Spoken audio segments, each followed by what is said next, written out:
Okay. Hey, everybody. Welcome to the January 2022 Wasabi Venture Stables State of the Stables webinar. And we're going to go over the document that Michelle and George so eloquently put together. And I'm going to probably I'm TK Kugler for those of you who don't know that. Uh, but I'm going to go over for about maybe 15 minutes. I'm going to try to hit some of the highlights and points and talk a little bit about how 2021 went, some of the things we're planning for 2022. And we're really going to open it up to questions. And if you got questions about aftercare or community, Michelle can hop in and talk about those. If there's stuff on the breeding side or the stallion side, George, I'm sure, is going to be happy to jump in and talk about that as well. Anything on the racing side, I'm happy to jump in and answer. And for those of you who don't know, I usually have such a big mouth. I usually talk over people anyway, so I'll probably answer things even I'm not supposed to answer, is really what you should take away from all of that. But so thanks all for coming tonight. It's amazing sort of the growth that we've had, and that's wonderful for the game and really wonderful for us. And so thanks for being part of our community. It's so nice to see people from all over the country really participating with us. So jumping right into the story here, the State of the Stables is really meant to give a really good look at, hey, what did we do well? What didn't we do well? What plans did we actually have to change along the way in a year, and what are we really planning to do in the upcoming year? It's really meant to be a part report card plus a forward-looking document that the team puts together about every single thing that we do. So with further ado, I'm going to go ahead and hit just some of the highlights. We had 35 wins last year at 8 different tracks, with over $500,000 in purse earnings, and we wanted an 18% clip plus. Those, by almost all measurements, are pretty good stats. Anytime you can get up into that 18% win rate, really in this game, anything past 15%, you've had a really good year. And we had a good year from a racing standpoint. We'll talk about places where I thought we could have done a little better, but really good. We also had a really fantastic breeding year from the breeding operations, from a commercial story, and we, highlighting, we had one of the show toppers at a Keeneland sale when our Army Mule sold for 95K. And we've got really our first batch of homebred starting to go out there, and Locomotive has already been a stakes winner for us, which is a homebred. We sold it as a yearling. Actually, I guess we sold it as a weanling, if I remember correctly. We sold it as a weanling, but we're getting the benefits from that, and it shows that our breeding operations are going real well. 380 new club members. A good chunk of those are fresh Canterbury people. So, and I saw a lot of Canterbury names on the call, so it's wonderful to have those around. We had our second Stallions Asset Fund, which is really a separate company, but I kind of lump it into the same conversation just because it's sort of it's all under the same biggest umbrella. Obviously, we talked about what we did at Canterbury, and really a cool story, and that's gotten a lot of interest, and a lot of you know about. Michelle kicked off the Horse Fund, which is also a separate entity, a separate nonprofit entity, but kind of in the greater Wasabi Venture Stables family, and so interconnected with what we're doing. So really super year at the high level. Digging in, I want to talk a little bit about some principles, because some of this goes into our philosophy and how we're looking at the industry and what we specifically want to do. The first thing is to understand, and I've talked about this for the last couple of years, we are, breeding is a business. We think of it like a business. We are trying to be commercially successful in our breeding operations. And yes, we obviously are breeding that we're going to race some of them, but every single foal that that George works on has an underlying concept that we're trying to get this to a point where there's going to be a commercial success to it. So we really do on the racing side. Sometimes you layer in that fun and entertainment value. Yes, we try to take business concepts and do it over there, but breeding truly is a business, and that's how we approach it. Continued elimination of participation in 2-year-old sales. I talked about this last year. We're not going to ever participate in a 2-year-old sale again until 2-year-old sales in this industry change. Until it's not about how can you run the fastest quarter mile that you can and pressing horses to do that, and some more transparency from the auction houses. We're just not going to participate in 2-year-old sales. We'll participate in some yearling sales and obviously on the breeding sales, but we're just not going to participate in 2-year-old sales at all.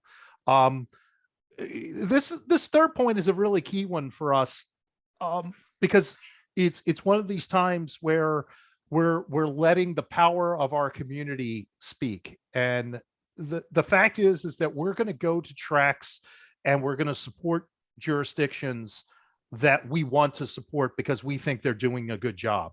I have spoken to great deals, both on podcasts and in print media, about how wonderful I think Canterbury does for a fan experience, and how they are could be a prototype for a lot of different tracks. That's the kind of jurisdiction that we're going to support. Doesn't mean we can always race it. Only race the jurisdictions that are perfectly being run or thought of in the fan experience, because frankly, we wouldn't have too many tracks to run to. But where we have a chance to support people who we think are being progressive thinkers on helping the game, we're going to do everything we can to support them. Continued improvement on quality. For those of you who've heard me talk about this, especially on Slack, this is a game of patience, and we're building a generational company. I'm not trying to win every single race, every single day that we're in. We're trying to build a generational company, and building a generational company means you enhance quality over time. You make incremental improvements, and sometimes those incremental improvements look like you have overnight success because it happens so slowly. And by anyone's measurement, who have looked, especially if you look on the breeding side of the operation, and you look at the horses that we bred we are now getting towards the racetrack and we've kept, the quality is probably, it's hard to quantify this, but I'm talking at least a 50% improvement in the quality from our first batch of homebreds that we raced to the next batch that are coming through. So it's that incremental quality that I talk about, both on the breeding side and the racing side. We're going to continue to claim, and we're going to be aggressive claiming, but most of that claiming is to support our strategic directions. It's less.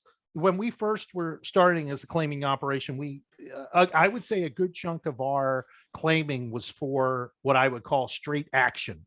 I want to claim something and I want to put it right back into a race as fast as we possibly can and see if we can make a few dollars on a quick turnaround. And we'll still have a few of those.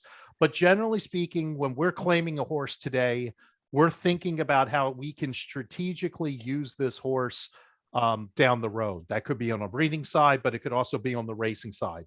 Is this a horse we're going to develop? As a matter of fact, you're going to see it first thing tomorrow morning, but we're looking to target a horse we're going to claim on Wednesday at Tampa. And I can tell you right now, in the claiming game, no one's going to guess this horse. I'll dollar to a donut. I'm going to put the bet out right now. Anybody wants to take it.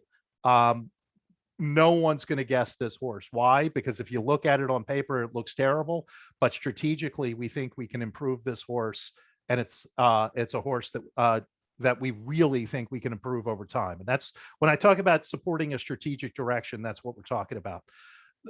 This is something I introduced last year, and we fell short of where we wanted to be, but we definitely made strides in the right direction. The key metric for us on the racing side is revenue per start. We got to make this game work. We want to get up into that $4,000 per start. Okay. It's great to follow that win percentage. Let other people talk about win percentages. You're going to know if we're doing well, if the per start number continues to grow. That's the metric that I want you to hold us for on the racing side. This last one is something that's going to be very interesting. And I'm going to be a little hand wavy here because the team is still working on it. We're going to be expanding into NFTs. And for those of you who don't know what that means, an NFT is a non-fungible token. It's something that works on the block, on a blockchain. And where we are, and what this, I'm going to talk a little bit more about this as we go a little later, but this is going to be an enhancement to your ownership. If you're buying into Wasabi horses, you're going to get this on top of what you already get. And the only people who are going to get access to these NFTs are going to be people who buy into into said horses. And I will tell you that the very first horse that we're going to build this a prototype around long term, we're going to do it on yearlings. But the very first horse is Magical Moose. You're going to see Magical Moose NFTs, I hope, with a lot more detail coming, hopefully in the next 90 days. So for those of you who are owners into Magical Moose, get your crypto wallets ready, because you're going to have the ability to get yourself some NFTs coming. So I'm not going to go down line by line here on the goals from last year, but I did the grading here. And I tried to be honest with myself about the grades and how the team did and how we did. Overall, I give ourselves a B for the year. There were some things that we completely missed. I wish we would have had a better presence on Maryland Million Day, for example. That was a goal, but for lots of reasons that didn't happen. Some by choice, some just by situational. But generally speaking, I would say it's very good. I should mention, I'm sorry, if you want to ask a question, you can start putting your questions or comments right into the chat functionality of Zoom. That's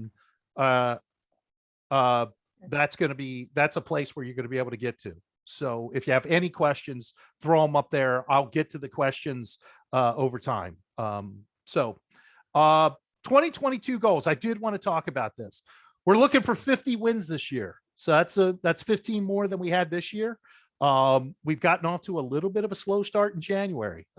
So that tells you we're going to have some big months coming just to get back on pace. But averaged that $4,000 across, hit the board on a stakes race that's not a Maryland Million, 7 wins at Monmouth, 7 wins at Canterbury. If we can hit those numbers, we're probably in the top 10 owners or top 5 owners probably at both locations. We want to win our first race in New York. Preferably, we'd like to win our first race at Saratoga. That's really the target here. That's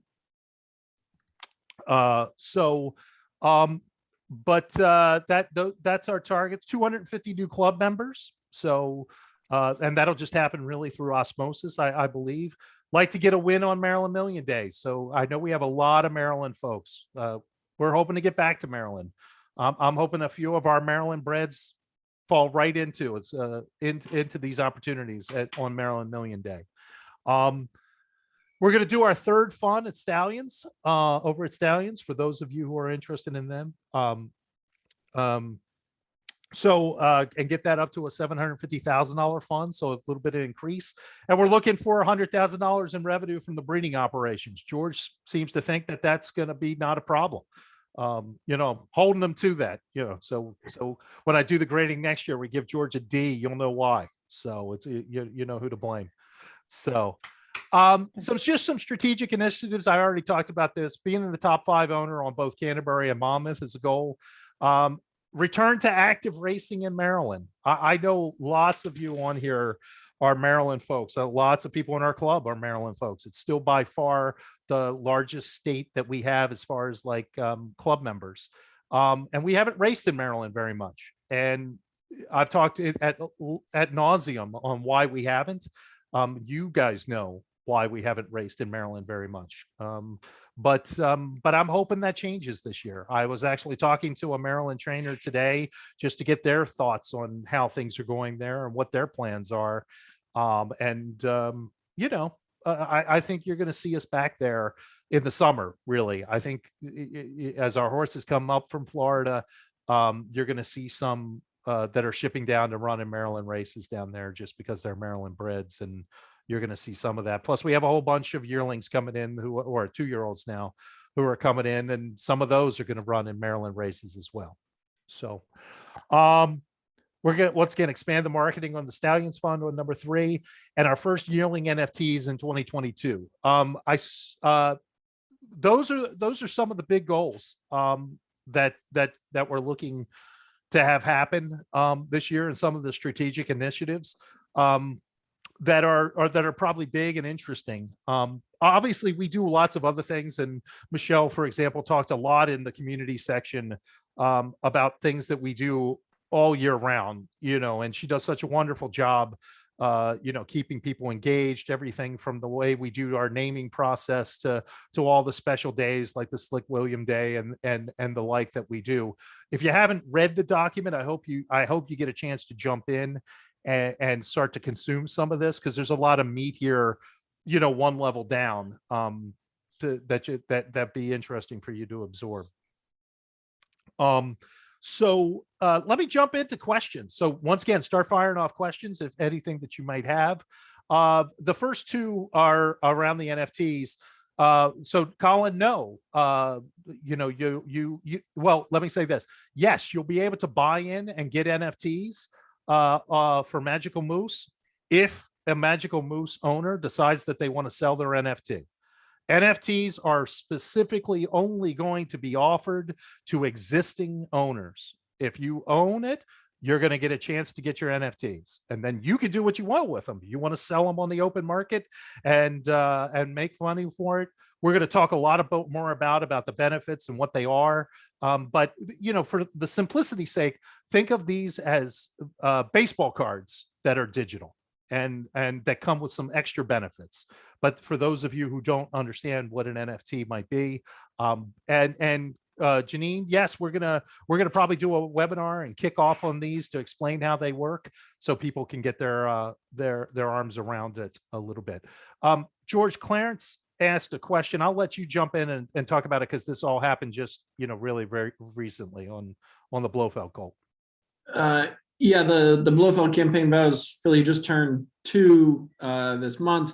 We had worked out a deal with a local trainer who was going to try and get the filly to the Timonium 2-year-old sale, and if it didn't pan out, or if we basically RNA'd her at the sale, then the trainer would take her to the races, and we would sort of get paid if she, out of any earnings that she had at the racetrack, if she did not sell at the sale.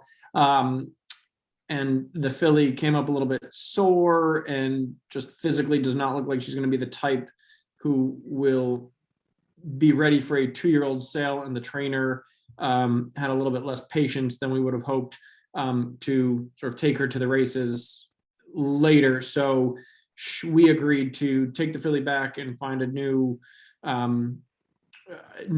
trainer and owner for the filly, which got a lot of responses to those posts, Clarence, that you are referencing, and hopefully she will have a new home with somebody who will race her locally when she's ready, without pushing her and rushing her, and will be rewarded for our patience down the road. Perfect. Brad asked a question: how many total club members are there now? Michelle, I'm going to flip that to you. And well, thanks. If I can open a spreadsheet here, I can give you an exact answer. So, sorry. I know it's over 1,000. I want to say it's 1,080, but I'm almost there. So the answer is, I was off, 1,040 club members. So yeah, getting there. Yeah, just a couple interesting stats, and Michelle, maybe I'll let you find them, but there's some interesting stats about how many club members have owned one horse and how many club members have owned more than 10 horses. And it's those are I know you shared those numbers with you. You don't have to. I know that I'm putting you on the spot there, so I'll let you. You are, and I really appreciate that. So I can, but I have my handy dandy spreadsheet. So let's see.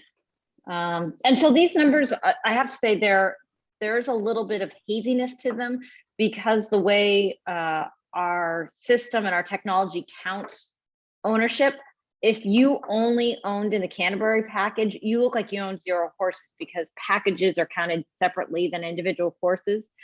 So 64% of our club members have at least 1 horse. However, the number is probably more like 84% when you add in the Canterbury people, which isn't bad because in the beginning we had a bunch of people who joined Wasabi just to see what we were about and never bought, and that's okay. And then the first time you earn an award is once you get to 5 horses, and about 30% of our club owns at least 5, which is also fairly interesting because we get a lot of first-time horse owners, and some decide it's just not for them, or they only own 1 at a time. And we've only been around for 5.5 years. So if you own 1 horse a year, you know, it takes you a while to get to that 5 horse point. So yeah, you know, I think our numbers are decent. Super. Thank you. And actually, I'm going to answer another question because it comes under. Someone had asked about doing another group day at Canterbury this summer, and we absolutely will. On a personal level, TK and I are hoping to spend a month in Minnesota this summer to be able to spend more time at the track. So definitely sometime during that time period, we will host another day there because that was really probably, I think it's the biggest group gathering we've ever had. Really close. We had a Maryland Million that probably was similar in number, but it was definitely a very fun day. Yep. Super. Very super. Tom Walsh asked, experience at Tampa been? Yeah, it's been very good for many reasons. One, if you remember some of the goals of us going there, one, it probably has, if you ask almost any trainer who goes there, who has been there, it has probably one of the best surfaces for training in the country. Every single trainer that I have ever run into, you mentioned Tampa, they say, wow, that surface is just fantastic for training. It's just a great surface. It's very horse friendly from that perspective. So we went there so we could have a great place to train our horses for the winter. And then, so the second thing is along those lines is that we went there because we want to claim horses that we think are going to work really well both at Canterbury and in the Northeast when summer comes along. And so we think we've been stockpiling a few horses that are going to fit that mold really well. So that's another one of our goals. And then the last piece, to not to lose sight of here, you always have to remember that you also have humans involved here. It was really important for Jesse's career, candidly, to go to a place like Tampa as the next place for the winter and not go back to Charlestown ever again. And so it's just a better place for him. It's better for his staff that stay with him and follow him around the country now. And so it made a lot of sense for us to go there and be a part of that. So I don't want to look too far into the future and say, hey, 10 years from now, are you still at Tampa in the winters? I really don't know that, but I can see for the foreseeable future that is our winter base for the East Coast. It just makes a lot of sense. It also probably makes sense that we'll probably keep a string in the Maryland area for the winter for certain types of horses as well.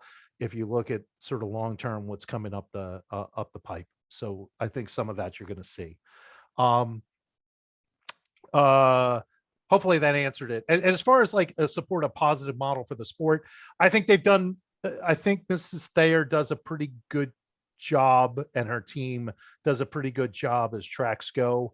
I wouldn't put them in the same category as sort of the way Canterbury is thinking about things, but I also don't put them in the same boat as well, I won't mention a track. So but there are plenty of tracks that, honestly are clown shows. I mean, for lack of a better word, just complete clown shows.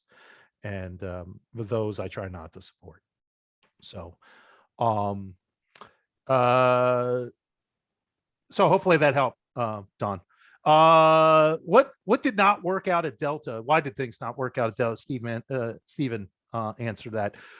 Delta was an experiment, honestly. A couple things. One, Tony got there and really didn't like the surface.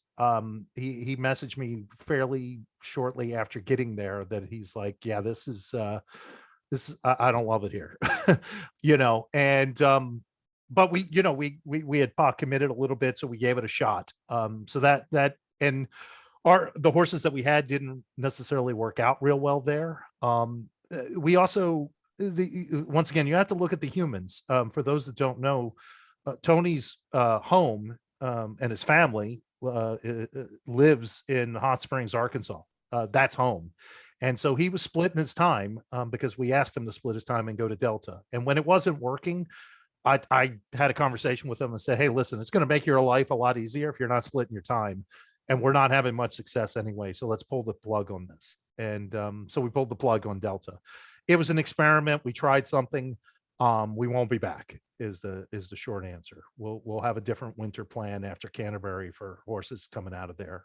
But that's 9 months down the road. So we'll when we get there, we'll talk about it. But it won't be Delta. That's the short answer. All right. Well, I got to absorb. Laura Peterson's got a question for me. So what point did you sense of how good a racehorse they might be? Well, Laura, that's a fantastic question. The short answer is a long time from where they are. I mean, you can get a sense. Yeah, I mean, you really can. I mean, but I can give you two examples of two horses in our own barn where if you would have quizzed me right now and you would have quizzed Zoe if she was on, or you would have quizzed Jesse, or if you would have quizzed even Mark Salvaggio when he looked at them, who are now with us, and you would have got two different answers. And so let's take them just so you can take.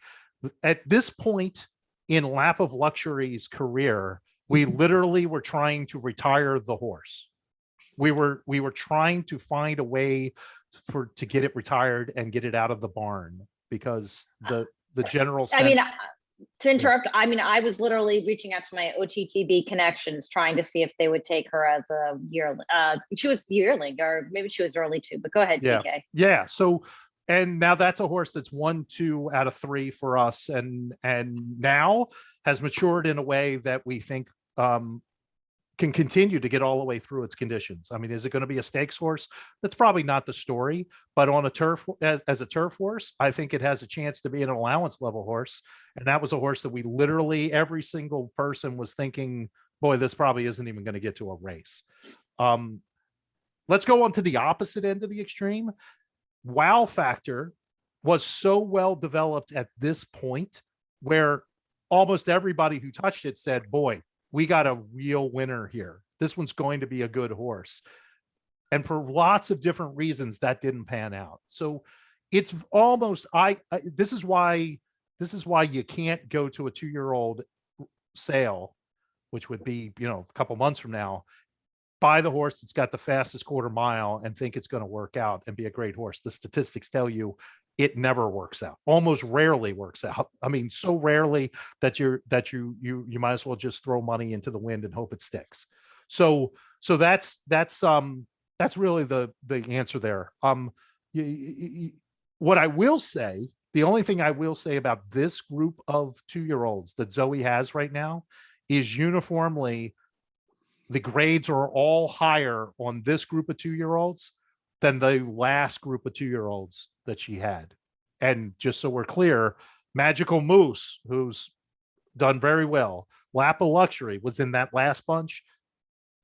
As you take the average grades that people would give those horses, our 2-year-olds right now, significantly higher than the ones. That's that incremental increase that I talked about. How they'll turn out? We'll have to see. Time will tell.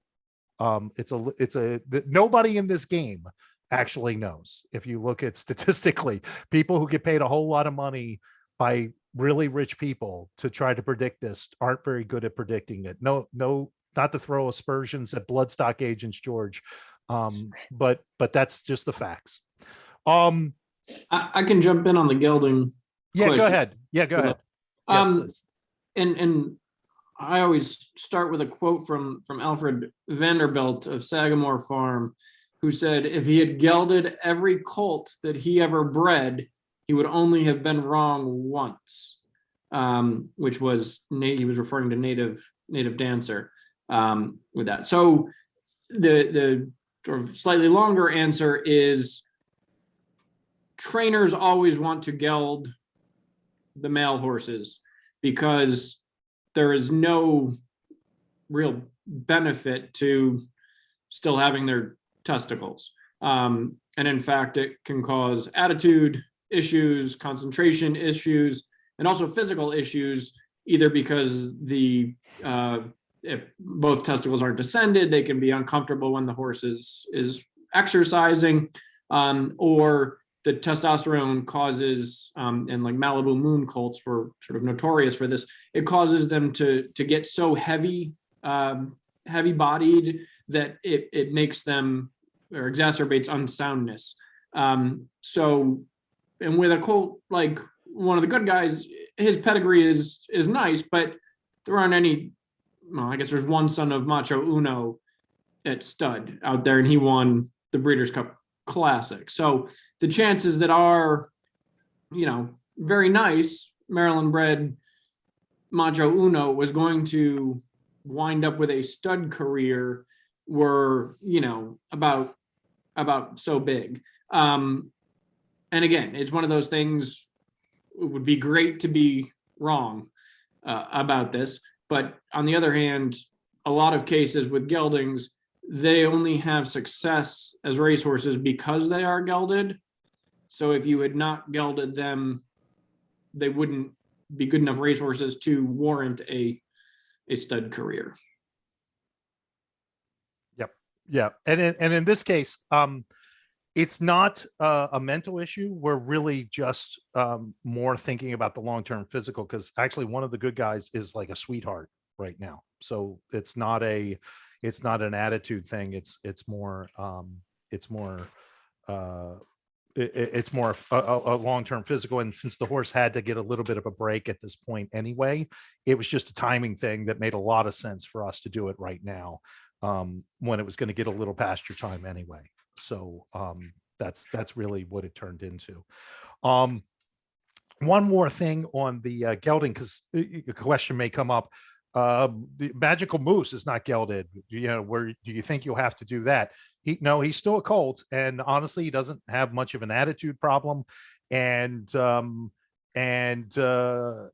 and I talked about it. His body isn't continuing to change from it. So as long as it doesn't physically cause him a problem, we're not going to do anything there. And different trainers have different thoughts there too, a little bit about it. Like Ronnie Spatz, I remember having a conversation with him. Literally, he would geld every single male horse, like when it was born, if he could, because he just didn't want to deal with it. So where Jesse thinks a little bit more about it and the like. So that's really the case. And once again, as long as it's not physically bothering Moose, he'll get to stay without the equipment change at this point. As far as Doug question, would you be looking to claim horses from higher price claiming races at Sarah? I don't know if you mean at Saratoga or just in general. The way we kind of look at claiming, and you'll notice we haven't claimed a lot of. I don't think I've claimed a $5,000 claiming horse in maybe over 2 years, actually, since we claimed our last 5,000, maybe one or two. I'm sorry, we probably did a couple at Delta. I forgot about that. We probably did pick up a couple there, but like at Tampa, we don't even really look. I mean, we look a little bit, but it's pretty rare that we're picking up $5,000 claimers. It's that incremental change, right? Not that we, if there's an opportunity, we're going to take an $8,000 horse if it's there, or a 10, but generally speaking, we are looking at a little higher price point these days. Jerry asked, on breeding programs, what will it take to get a bigger sales? Are we close? George, I'll let you jump in there. So I mean, we had a huge sale in January last year, a year ago, with a mare or with a foal. We bought the mare for $10,000, carrying a foal that we sold a year later for $95,000. I mean, that's a pretty big sale, especially in the circumstances. We sold a yearling into a partnership for $60,000 this year. We sold a weanling for $60,000 this year off of a $7,500 stud fee. We sold another weanling for $20,000 off of a $7,500 stud fee. I mean, those are pretty solid sales. Just sort of period, end of sentence. But having said that, we have changed a lot of the stallions. Well, two things, right? We've upgraded the broodmare band. We have sort of culled from the bottom and helped find new homes for mares that we think are at the less commercial end of our broodmare band, and we have added towards the top with mares that we think have the potential to be more commercial. And we're also, we're not we don't have any foals coming. We have one foal coming this year by a Maryland stallion, I believe, and everything else is coming by Kentucky stallions.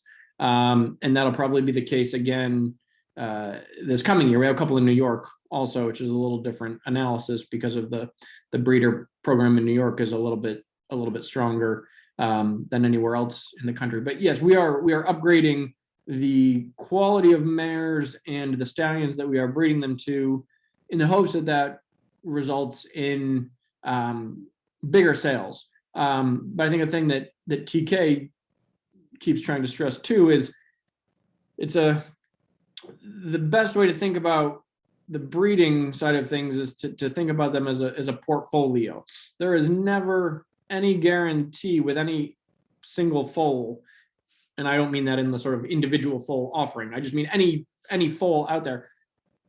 There's no guarantee that one, no matter how well bred it is going to be a big sale. And we had a weanling this year, a street boss colt out of Colonel Miss, that we bought the mare for 11 or 12,000 in January, and we had a street boss colt that everybody loved, and we thought we were going to have another, maybe not quite that Army Mule colt price, but something in that ballpark. And then we took X-rays, and he had an X-ray issue that means he might never make the races, and he certainly was never going to be a sales horse because of this X-ray issue. You never know. There's so many hoops that you have to jump through for those big sales. And it's things beyond your control. This isn't an X-ray thing that we could have done anything about, or either to fix or to prevent in the first place. It's just the nature of these things. So, we are doing our best to upgrade our stock incrementally for bigger sales. But at the end of the day, there's a huge luck factor that goes into that with every sort of individual horse. So that's why we try and think of it more like a portfolio, and you hope that one or two of the group, jumps through all the hoops and carries the rest. Perfectly said, George. Doug, just to come back to your question, I think the horses that have a good shot to run at Saratoga are already in our barn. So we're probably not going to need to claim something. I think we have 3 horses right now running for Jesse. I think we have 3 horses right now running for Jesse that could easily end up in the right situation at Saratoga if things fall in line. With either Moose, she can flat out play. Both are definitely possibilities. I mean, and like I said, we are. I think those are all both. And like I said, so I don't think we're going to necessarily. The short answer is I don't think we're going to necessarily claim something that's going to be targeted for Saratoga specifically. Let's see here. See, we got Andrew. We do still own Wasabi owns You Made It as a broodmare, but Wasabi no longer puts broodmares into partnerships because the carrying costs are so expensive. So her foals will all be offered as individual foal offerings, including the one that she's currently pregnant now and due this spring, to a stallion called Higher Power, and that foal was an individual foal offering. And when she gets bred back and is pregnant again, that foal, the next foal, will also be an individual foal offering. Yep, perfect. And then I had a brain cramp on the third horse that I think right today is Why Not Tonight, who is probably going to be at a stakes race at Gulfstream here in a few days. So those three horses are all possibilities that could end up at Saratoga if all the chips fell perfectly. Good. Any other questions coming from folks?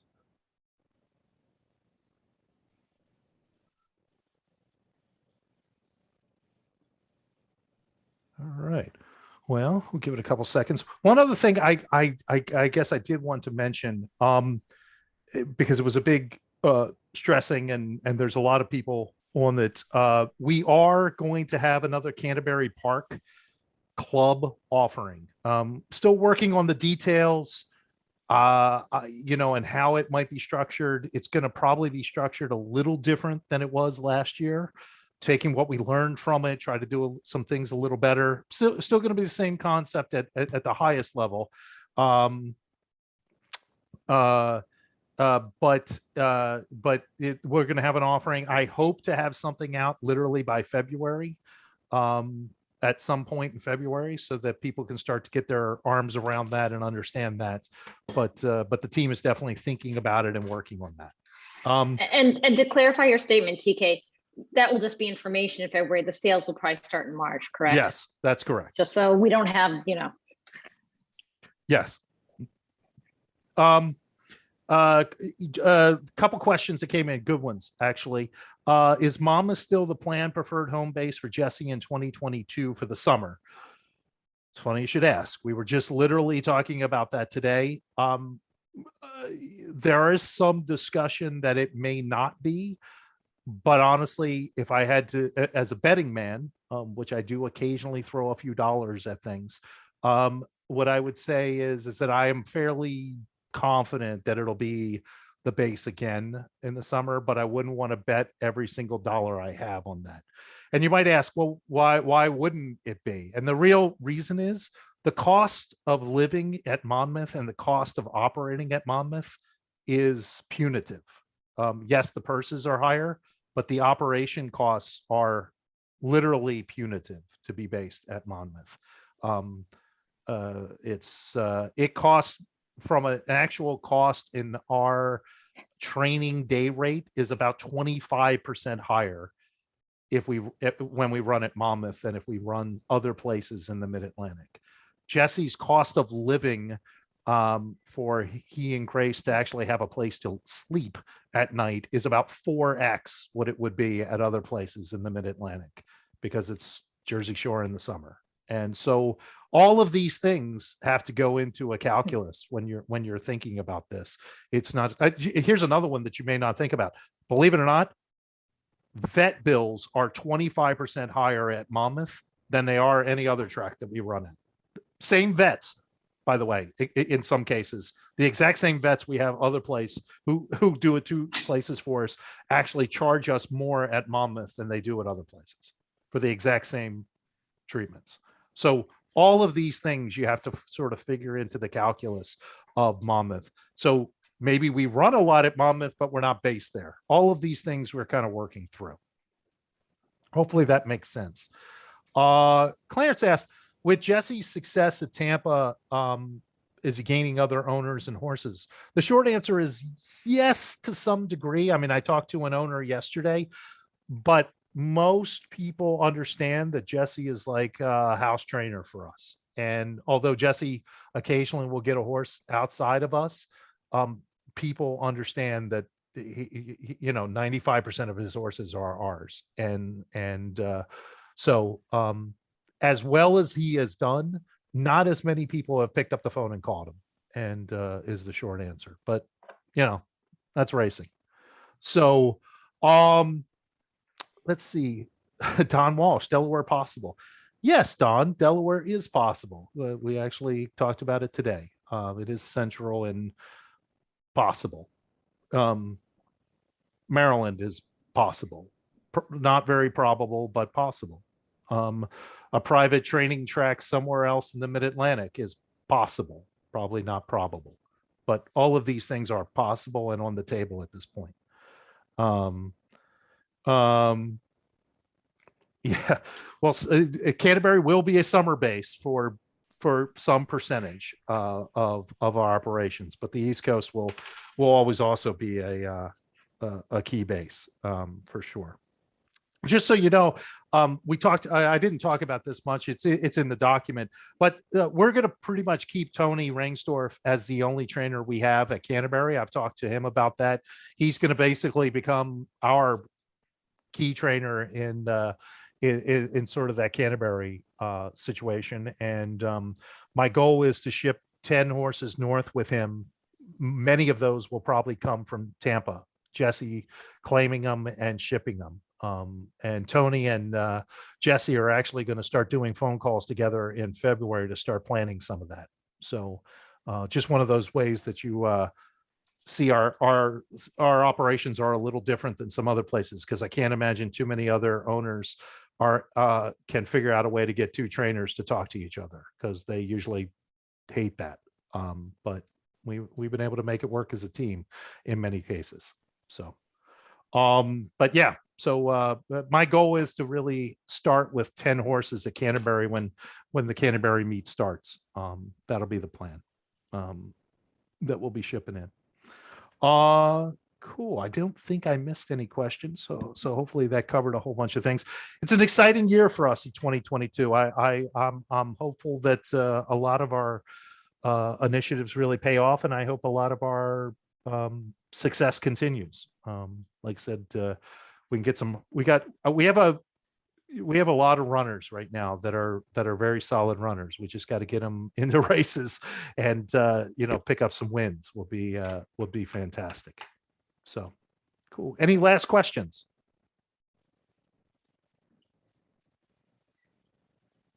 Okay. Well, thank you everybody for coming tonight. Who will we need to buy in now for the ones who will run at Canterbury? Steve Manson. It's hard to answer that one, Steve, but you'll know when a horse is going to Canterbury, I hope. I'll try to make it clear, but I can tell you right now, we probably already have horses in our barn at Tampa that will end up at Canterbury. But it's hard for me to tell you that right away. So, all right, everybody, enjoy your night. Thanks for coming.